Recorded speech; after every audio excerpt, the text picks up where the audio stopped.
L'Église de Rome n'a plus d'évêque, ni de prêtre valide, 50 ans après Vatican II, suite au rejet du rite catholique de consécration épiscopale en 1968. L'Église catholique est éclipsée. Paul Sixmontini a menti, en prétendant infailliblement fonder le nouveau rite de consécration épiscopale sur un texte en usage. Ce texte n'a pas d'existence historique démontrée. Documentaire réalisé par des chercheurs indépendants sur la base des travaux publics du site de Aurore Sanctifica.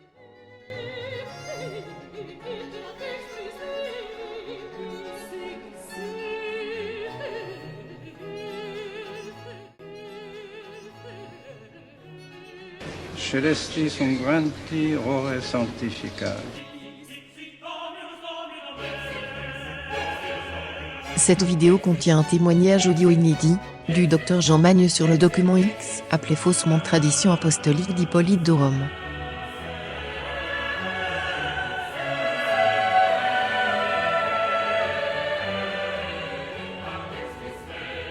Cette pseudo-tradition sert de base au nouveau rite de consécration épiscopale, selon la Constitution apostolique Pontificalis Romani, promulguée par Paul Sixmontini le 18 juin 1968.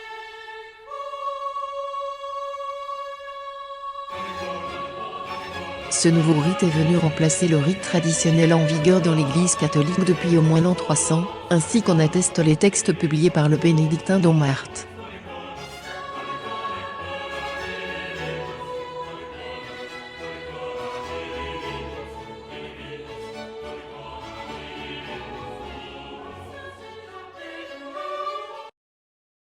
Spiritum Sanctum.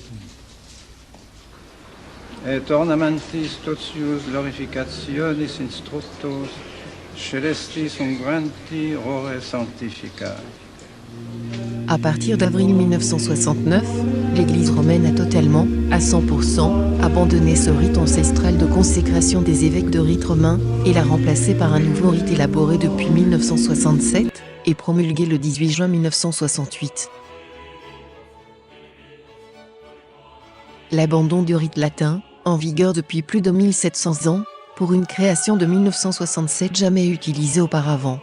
Elle est basée sur la pseudo-tradition apostolique d'Hippolyte de Rome, qui est désormais scientifiquement établie pour être un document fantôme, selon les universitaires, contredisant ainsi les affirmations infaillibles ex cathedra de Paul Sixmontini, le promulgateur du nouveau rite.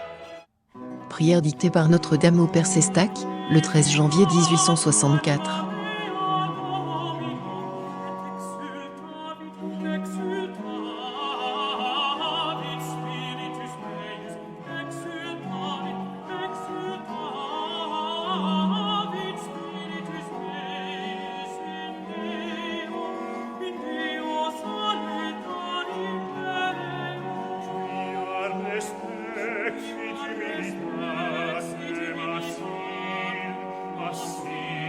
Ce document n'est pas l'œuvre du CIRS mais de chercheurs indépendants. Néanmoins, il réutilise nombre de travaux réalisés par le CIRS dans les années 2005 à 2008 et publiés sur son site internet ou dans ses ouvrages édités par les éditions Saint-Rémy. Nous prions pour le repos de l'âme de l'abbé Chambrout, et saluons la mémoire de celui qui patronna le CIRS et qui fut rappelé à Dieu en 2012. Pourquoi ce documentaire ? Pour faire comprendre aux fidèles catholiques que l'Église de Rome, dirigée par François Bergoglio, ne leur délivre plus de sacrements catholiques valides qui leur permettent de préparer le salut éternel de leur âme. Leur confession, pour obtenir le pardon de leurs péchés, auprès de ce pseudo-clergé post-Vatican II, ne sont plus efficaces, car ce pseudo-clergé n'a pas reçu le sacerdoce de Jésus-Christ, ni les pouvoirs sacramentels. Les pseudomesses auxquelles ils assistent, y compris selon le rite de Saint Pie V, ne sont que des offices néo-protestants, sans la présence de Jésus-Christ par son prêtre. Le sacrement de l'ordre imprime un caractère dans l'âme de celui qui le reçoit. La validité du sacrement de l'ordre pour la consécration de l'évêque est requise absolument pour l'ordination valide d'un prêtre. Elle est aussi nécessaire pour que le sacrement de confirmation administré par l'évêque soit valide. Ensuite, c'est à partir de cette consécration valide d'un évêque qu'il pourra lui-même, ou l'un des prêtres qu'il aura ordonné validement, donner le sacrement de pénitence pour le pardon des péchés. Donner le sacrement d'extrême-onction pour une âme, à l'article de la mort. Ou encore consacrer validement une hostie ou du vin, pour qu'ils deviennent respectivement le corps ou le sang du Christ dans l'Eucharistie. la présence réelle de notre Seigneur Jésus-Christ a disparu des hosties dites consacrées et des tabernacles, car le pseudo-clergé, post-Vatican II, n'a aucun pouvoir sacerdotal pour opérer la consécration de ces hosties. La réalité de cette situation, qui met leur âme en danger, ne leur est jamais exposée, même pas par les prêtres de la fraternité sacerdotale Saint-Pie X, qui ont conservé les pouvoirs du sacerdoce catholique valide, ni par les autres prêtres encore valides. Ces prêtres connaissent la vérité depuis 2005, mais la taisent volontairement. Pourquoi cette situation en 2021 ? Nous allons l'expliquer dans ce documentaire et en apporter les preuves. Ajoutons que, pour la presque totalité, les pseudo-prêtres des communautés traditionnelles de la mouvance Ecclesia Dei, par exemple la Fraternité sacerdotale Saint-Pierre, l'Institut du Christ-Roi ou l'Institut du Bon Pasteur, sont invalides. En effet, bien qu'ordonnés dans le rite catholique traditionnel, leurs séminaristes sont, depuis leur fondation, sauf rares exceptions initiales, désormais ordonnés par de faux évêques invalides envoyés par Rome. En apparence, ces faux prêtres croient qu'ils sont prêtres catholiques, portent la soutane, disent la messe selon le rite traditionnel, enseignent le catéchisme, mais ce ne sont, en fait, que de simples laïcs sans aucun pouvoir sacerdotal. Ils miment le clergé catholique par des apparences, mais ils ne lui appartiennent pas. Ces faux prêtres n'ont pas le pouvoir de remettre les péchés aux fidèles, ni de rendre présent notre Seigneur Jésus-Christ sous l'apparence des saintes espèces eucharistiques. Ils sont semblables aux faux clergés anglicans déclarés infailliblement invalides par le pape Léon XIII en 1896, dans sa bulle apostolique écurée. Pourquoi l'abandon du rite a coupé les âmes des grâces sacramentelles ? Pourquoi l'Église de Rome en est venue à perdre le sacerdoce catholique et à cesser d'être l'Église catholique ? Parce que, depuis avril 1969, les nouveaux pseudo-évêques de rite latin sont sacrés dans un nouveau rite invalide, qui a été substitué au rite immémorial en vigueur jusque-là, depuis au moins l'an 300.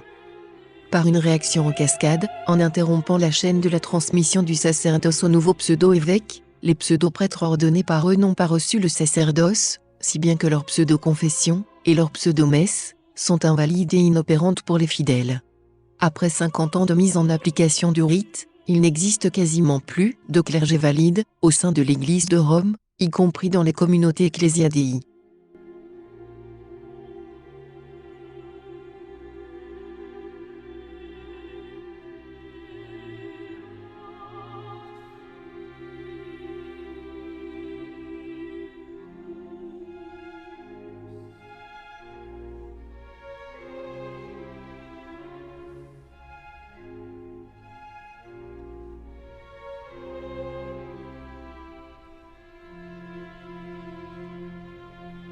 Pour de trop nombreux fidèles, seul compte la conservation des apparences de l'Église catholique, titres, bâtiments, encens, vêtements, sans la réalité du sacerdoce, ainsi que la reconnaissance sociale et les réseaux amicaux qu'elle apporte.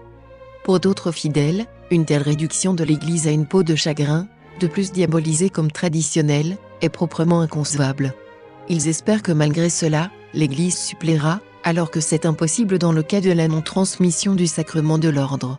Si elle vient à le perdre, l'Église n'a pas le pouvoir, en effet, de recréer un sacerdoce valide.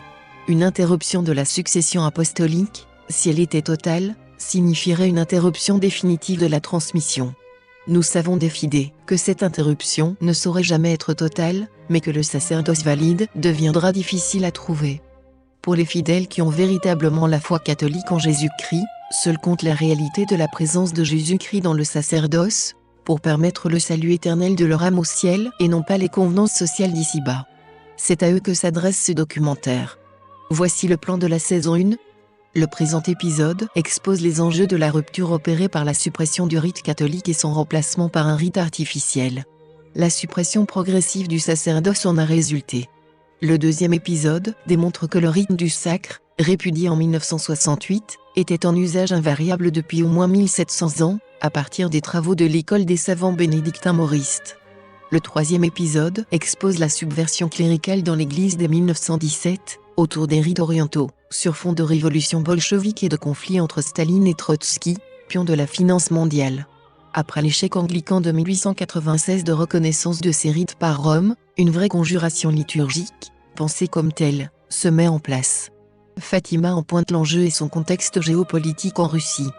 Le quatrième épisode présente le docteur Jean Magne, opposant de Don Bott, ainsi que les acteurs cléricaux de cette subversion liturgique. Le 5e épisode démontre, à partir d'une analyse approfondie de la documentation canonico-liturgique des 2e au 4e siècles, que le bénédictin Dombotte a bénéficié de soutien clérical pour inventer, en 1963, un faux texte de rite des sacres, sur la base d'un échafaudage d'hypothèses, improbables et sans démonstration, afin de présenter comme antique un texte n'ayant jamais eu d'existence historique en tant qu'ordre de consécration. C'est sur ce texte fictif qu'a été fondé le nouveau rite de consécration épiscopale de 1968. Le 6e épisode expose le ralliement du milieu universitaire aux travaux du Dr Jean Magne, dès sa thèse en Sorbonne en 1974. Un colloque de 2014 de l'Université de Laval, Québec, vient de confirmer encore les conclusions de Jean Magne, qui dénonce le document fantôme de Dombotte. Annonce de la prochaine saison 2. Elle montre que, contrairement à la présentation du Cétus 20, reprise en 2005 par les dominicains d'Avrier, les points d'analogie de ce texte de 1968 avec le rite d'intronisation du patriarche maronite n'en font pas un rite sacramentel, car le code de droit canon oriental exige le sacre préalable du patriarche.